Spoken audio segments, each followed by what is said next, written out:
Welcome, everybody. We're so excited to be back here with the Sex Talk Cafe. If you're joining us live today, go ahead and just let us know your name and where you're tuning in from. We will be opening the floor for questions. Actually, the question and answer box is already open, so if you want to start typing in your questions, feel free to do that. I'm here with Charla Hathaway, and we're going to be talking about sex. And I'm so glad to be here with you today, Morgan, and so glad that we have this interactive format where people can actually ask us questions, because we're both sex educators and teachers, and it's a subject that's been kind of shoved down a lot, and we don't shove it down at the Sex Talk Cafe. We just, whoa, open the mic. Our intention with Sex Talk Cafe is really to get this conversation going and to normalize the conversations on sex and sexuality. And like Charla said, it tends to be a topic that's very taboo, and there's a lot of shame or embarrassment around sex. And one of our goals with this is to create a forum where it's safe to talk about these things and where you get your questions answered. Right. And both of us, for some reason, felt so impassioned about sexuality that we made it our career. Now, can you imagine that? You might not know what you're going to really be when you grow up. Because I didn't find this career until I was 54. Okay, I'd been a violin teacher, I'd been an entrepreneur in the energy efficiency business, and I thought, study what you love, and study what you love to know more about.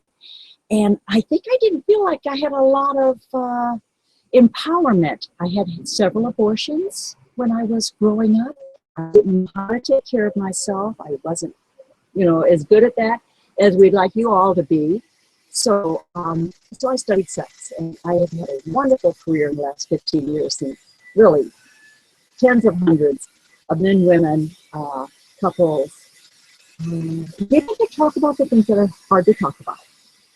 So what are we talking about today? So we're going to wait for y'all to put your questions in the box. I see somebody raise their hand. I think that was Salma. I'm not quite sure. I don't see a question from you. So Salma, if you've got a question, just go ahead and type it into the Q&A box down there on the right-hand side at the bottom, and we'll get around to that question in just a minute.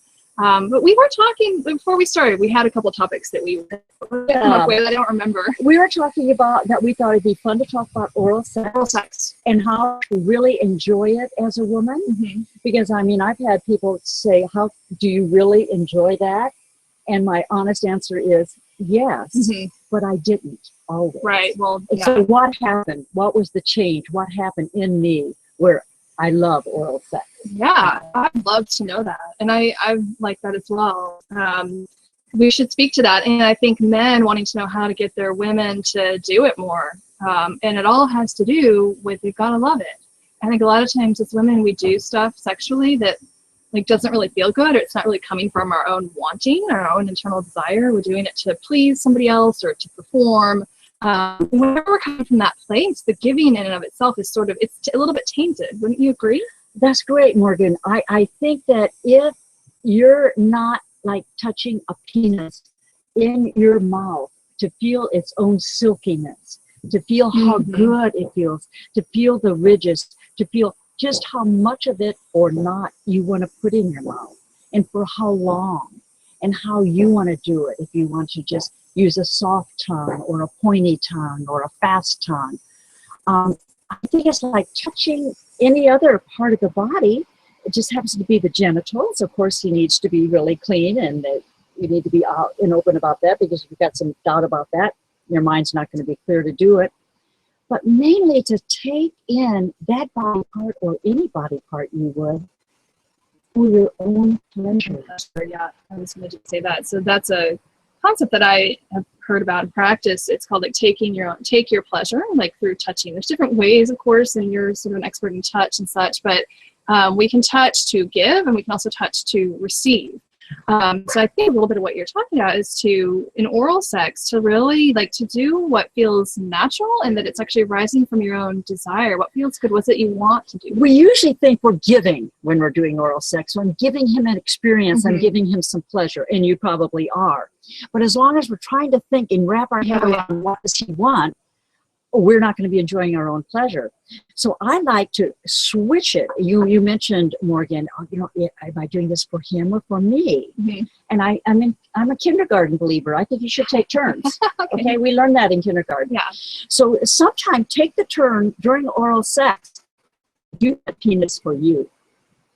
And another really good trick I've learned as far as technique, where if you hold like the base of the penis really tight, you're pulling that foreskin down a little bit, and even that frontalum area, which is the most exciting and sensitive area, and you're causing more of a, there's just more sensation when you hold the base of the penis with one hand.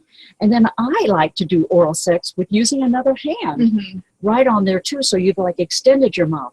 I am not a deep throater. I have never been interested in trying to be one. I don't like to choke. I don't like to think that I have to be a performance thing for anybody. So using the hands on the cock as well as the mouth and taking your turn, do it for you, and stop when you're ready. Stop when you're ready. Take a break. You know, I would like to talk about taking a break. Taking a break during sex, taking a break during oral sex. That is a wonderful thing to practice doing. It doesn't necessarily be a beginning and a finish, but you can actually take breaks and come back to it and you can do that multiple times and basically make love for extended amounts of time if you want, with just taking those little breaks in between. Sex Talk Cafe has just become Pose Cafe. Take a little pause, or a little pose, as the French might say, because you know, you're right. I was married 22 years, okay?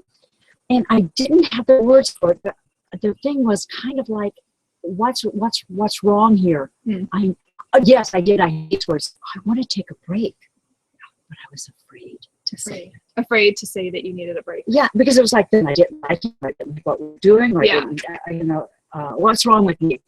But I think in sex, men are the passion. They're the freight train, you know, and women are the pose, or the but we're afraid to express that feminine wisdom of meandering slow. So, and I think you can do it in sexy ways as, oh, honey, right now I'm just filled up with you. I just want to feel your breath on my neck. Oh, honey, can we just take a breather here, because I want to absorb everything that I'm feeling in my body. Yeah, let's take a break. Can you feel it too? Oh, yeah. Let's breathe together. And it sounds like, oh, is that hokey? But if it's really what you want. Yeah, and I think on the topic of taking a break too, we had a lot of conversation last week around lasting longer. One of the ways to last longer is to take a break. So there doesn't need to be a start-finish. It can be a start. It can be, oh, crud, I'm getting really close. Let's chill. Let's chill. Let's just soak in this energy. Let's expand that energy. Let's just be in the bliss phase and just stop for a minute. And by the way, what I've realized when I have my partner slow down and stop, what I'm able to do is actually start to feel different layers of experience sexually. Like I can start to feel different parts of my vagina. I can feel different parts of his penis. I can actually start to have a different, sometimes a deeper, more internal kind of energetic experience that's really very orgasmic. Whereas there's just constant movement, you sort of miss out on some of the subtler, the more refined aspects of the lovemaking. So the slowing down has been actually a wonderful tool that I like to use and incorporate. Boy, you just really struck a chord in me. Yes, those moments where you feel a deeper level.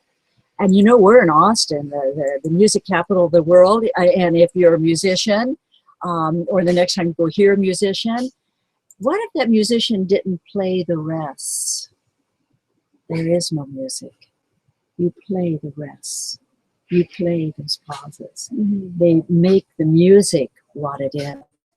Think of that in your lovemaking, of the instruments of your bodies coming together.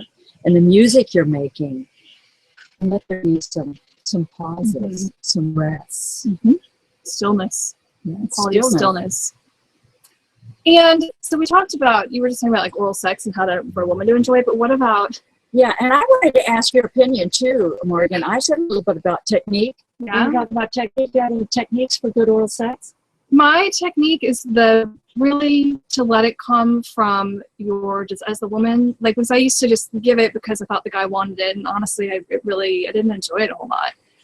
And now I honestly don't even go there unless it's really coming from a place of really wanting and either a true desire I think it's okay to want to please your partner, like a true desire to give him pleasure. Yes, or it's really coming from something in me, like my desire to connect in that way. And it's enjoyable, and I love it. And I stop when it's no longer, how do I lose the connection, lose the flow, I stop or I take a break. And so that's my technique. Like I'm not one to, you could probably more the technique girl. Yeah, I don't have like, but when you're feeling it, you're probably going to have pretty good technique. Yeah, and no, honestly, okay, here's a true story. Being just connected and really present, when you're just there and you're feeling the sensation and you're connected with the penis, there doesn't even have to be a ton of friction and a ton of movement. I've had a guy almost ejaculate just from holding my mouth on his penis and being present and fully connected. It was almost like my heart was connected to his penis. It's that same stillness you said when you felt layers. And he said, "Okay, we need to stop because I think I'm gonna come if you." And I wasn't gonna do anything. I was literally just like putting my mouth there, and just fully, and just love was pouring out of me. And so, we think sometimes that we need lots of action and techniques, and let's do this and let's do that. But honestly, connection, presence are two of the most powerful techniques. That's my technique. Less can be more. Less can be more. It sure can. And another thing, as far as that was great. I love that. You can put this wonderful penis. Remember, it's his most precious part. He loves it. It's his lotus flower. And you can put it in many, many, many places, and just enjoy it. Worship it. Worship. Yeah. Penis worship. One thing, I was married 22 years. Sing a song to it. You were married 22 Hello. I was married a long time. Never told my husband that his cock was beautiful. Oh. I never said, "Oh, look at that mushroom head and veins, and it's just a beautiful shape." And I never admired my husband's cock. Wow. And he never admired my teeth either. So we missed it, okay? But you don't have to. And I never pretend. I never lie. Mm-hmm. But those things, I used to kind of stop them because I didn't want to talk dirty, and that was how. It's not dirty. It's real. It's real appreciation that we as human beings need to hear from one another. Absolutely. To be witnessed, to be seen, to be worshipped, to love and worship one another as a practice, a sexual, spiritual practice. And what would you say, Morgan, to somebody who, if a woman now is getting empowered to do oral sex when she wants, and the man is maybe a little pushy, not letting it just happen, but wanting it and asking for it, and she's going to be true to herself, because I don't believe in doing anything that you don't do with a 100% full heart. Yeah. Otherwise, yuck. It's not worth it. So what would you say? You probably found yourself asked to perform oral sex and didn't want to. Yeah, or felt pressured. Even it was sort of implied. It's not. I don't think that's ever a good feeling for anybody to feel that way. It can be a tough spot to be in. I think it can be hard to say no. I think I've had a hard time saying no. I have certainly done things I didn't want to do just to please somebody else. So yeah, like how do you handle that? What do you say? How do you not hurt somebody else's feelings? And I think it comes down to consent, and that we all have a right to say no. If you don't want to do it, you don't want to do it, and it's not a personal thing. That's one thing that I have really learned. I want to pick up on your no, okay? Because when we ask somebody a question, or will you do something, suck my cock, if you can't hear an equal yes or no, it's no longer a question, it's coercion. So you have to really be willing to hear a no. And a no, I've said before, is the most intimate thing you can say in sex, because it means you trust yourself well enough to be able to be with somebody who can hear your no. And when I'm at top of my game, I say, thank you for taking care of yourself. Because that no on oral sex probably has nothing to do with a man's cock, its size, its flavor, its shape. It probably has something to do just with her and her taking care of herself to make sure when she does that, it's 100% yes. So if you're a guy, you want to get your dick sucked more frequently by your woman, I guess what I would say to that is she probably has a lot of programs, and she thinks there's a lot of expectation, and she's feeling a lot of pressure. So what you could probably do that might work is to let her know that you want her to do what feels good for her, to encourage her that she doesn't have to produce any particular result or perform any act, to help her relax, to let her know you're not necessarily expecting anything, and let go of your expectations if you are expecting something, and to really start to let it come from her. I think that you could encourage her in that direction. You might get your dick sucked more frequently. Oh, that would feel really good. That would feel really good to me. Yeah. Or even, and I'm a real believer in timers. 10 minutes. If you're playing this game where I get touch for me for 10 minutes, you get touch for you, and during the guys' 10 minutes, you might say, I would really like my dick sucked. You might negotiate a little bit on there. What about 10 minutes where I get to play and be with your dick just how I want to be for 10 minutes? Would that be cool? Oh, I like that. That would just be, and you can then just start to figure out, flip, that we haven't even talked about erotic massage and penile strokes. Oh my goodness, I wrote a book on that, and oh gosh, there's just so many wonderful things to talk about. The hands, such intricate tools. They're always erect. They're always ready. And the way they can touch vulvas and penises. We haven't talked about oral sex on women. Not too much.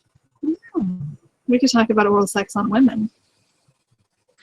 I think I'd like to speak real quickly though before we switch to that topic around the setting aside of time, like the 10 minutes here, 10 minutes there. One of the practices I teach in my Enlightened Intimacy course it's called the pleasure date. And it's where you separate out those roles. So you maybe set aside an hour and be in the receiving mode and have your partner touching you in sensual ways, not necessarily sexual, but yes, sexual, but also sensual. So touching as well as genital touching. And you give feedback and really connect with your desire, express what you want. And then usually I recommend doing it on a separate day, not necessarily back to back. That's just my recommendation. Then you switch roles and you get to be in giving role and eliciting feedback, receiving feedback without getting defensive, learning your partner's body. Oh, wow, they're sensitive here. Oh, wow, look, when I touch him here, he really likes that, or this kind of stroke. And you get to really be in that playful mode. And some of the feedback that I've heard, I've used this for myself to great success, love this practice. And what I've heard from some of my clients that have used this too is that it takes a lot of that anxiety and pressure out when we're engaged in acts. There's so many expectations put on that act, and we're afraid to speak up, and then he gets defensive. This kind of removes all that, and it creates a safe container. So that setting aside of time it's really useful. And that's in your course, your Divine Feminine. Yeah, that's in the Enlightened Intimacy course that I teach for women. Yeah. Cool. And it sounds similar to 7 Erotic Nights. I think our courses probably have overlap, a lot of things, because I teach the 3-minute game that I learned at Body Electric. Start small, start short, and start non-sexual. Get really good. Get that empowerment muscle where you can ask for things and respond to other people's requests with authentic no's, or negotiate to your yes, however. And it's for 3 minutes, and you set the timer, and when you're done with that timer beeps, thank you. Well, one says thank you, one says you're welcome, depending on who it was for, and who was in want and who was in willing. So I mean, we're taking touch, and we're bringing it down to a basic level where it's demystified, and we're not all trying to give to the other person at the same time, but we're really letting one person receive and one person give. And we were talking oral sex this morning about that. Really knowing when you're in your want versus your willing, if it's for you or for them, and it's just a good thing to know. It's a good thing to know. Well, let's take a peek here and see some of the questions that we had submitted. If there's anything that we want to touch on here while we're live, or we can talk about oral sex for women. We could jump to that topic. Feel free to put your questions in too if you're out there with us live right now. Oh, what about this one? How to find my G-spot? So that's a good one. Yeah, and it comes right into oral sex on women too. So the G-spot, I took a wonderful class with Deborah Sundahl, and she does teach on the web also ejaculation, female ejaculation. And so you can learn to ejaculate. It's a learned skill if you don't do it naturally. And it is an orgasmic tool of actually feeling deeper and being able to push out and feel not everything up, but being able to relax into it. So the G-spot, she has a whole slideshow. You can almost see the G-spot from the, it's not very far in particularly, and it's just about maybe a knuckle's worth on that, if she's laying on her back on that ceiling side, if it feels a little rough, and the rest of the vagina feels smooth.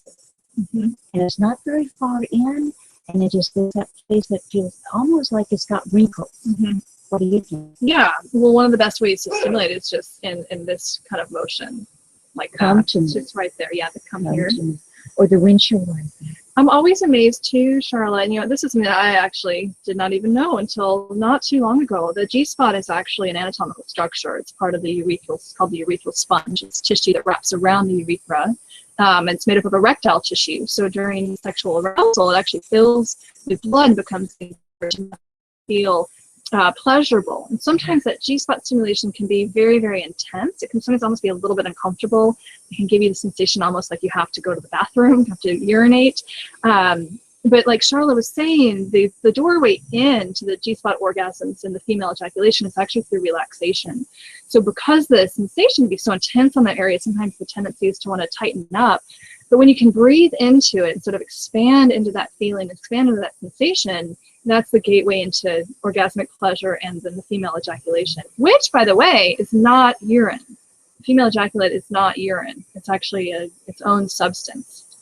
And we're getting a little bit into female anatomy here. The best person ever is Betty Dotson. And Carlin and Betty Dotson have a wonderful series of videos which partly inspired this Sex Talk Cafe. And it's a whole network, isn't it? Yeah. Of shaft, hood, legs, and that fill up the vulva vestigial.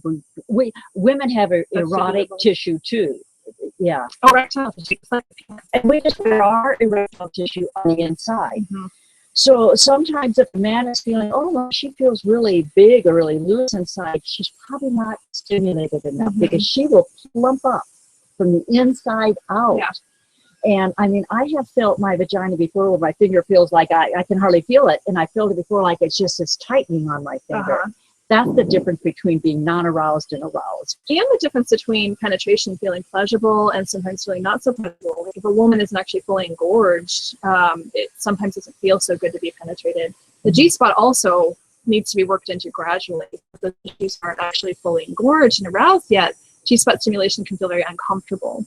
It's kind of like going to the cock. If you go to the cock and go, oh yeah, I think I'll stimulate him, and you right away you've missed about 10 million innuendos and softness and fun little flippy strokes before you get into it. And men who masturbate too much and too hard to it, and kind of their cock needs to be almost resensitized to a broader variety of touch. But for a woman, yeah, you want to go in there. I look at women as being peripheral, almost from the hands and the toes outward on to the end. And when you get into her internal being, you do go slowly and you make sure.